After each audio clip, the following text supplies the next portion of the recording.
It is time to name the Coach of the Year here on BTN Live. Dave Revson, Chuck Long, and Howard Griffith. There are actually two Coach of the Year awards in the Big Ten. One of them is voted on by the coaches.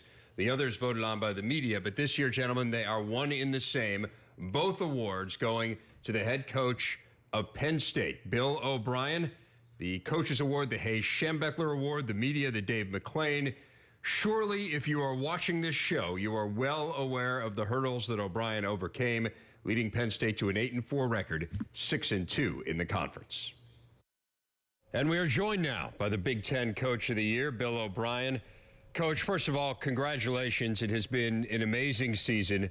What does it mean to win this award, both by a vote of your peers, the coaches, and by a vote of the media?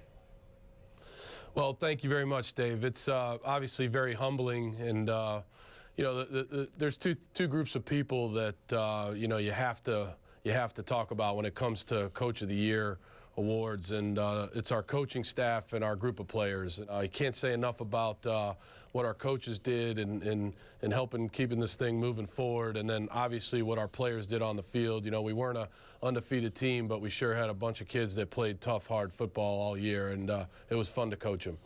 Coach, congratulations to you. I think you've had a phenomenal year considering what you had to go through. Taking you back before the season started and you had a good group of kids leave your program for other programs. Did you rely on your NFL background of dealing with 53 players on a roster with a limited squad that you had this year? Did you fall back on that background of yours?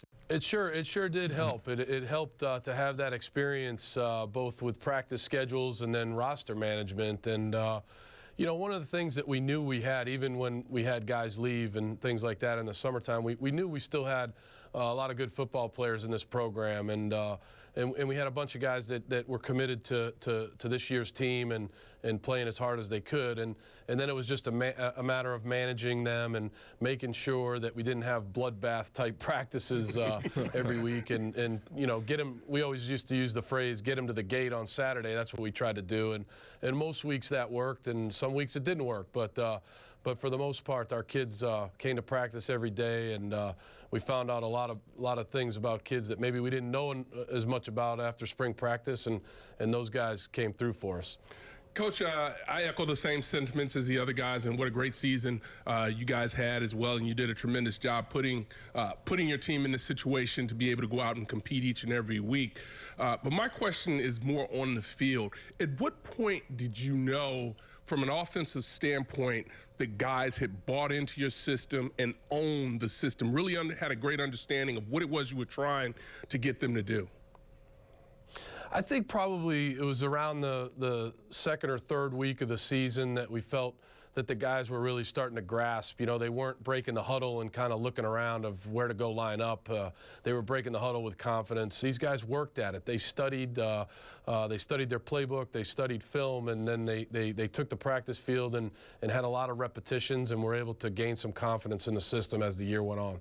Bill O'Brien named the Big Ten Coach of the Year by both the media and his fellow coaches. Joining us here on BTN Live, Dave Revson, Howard Griffith, Chuck Long.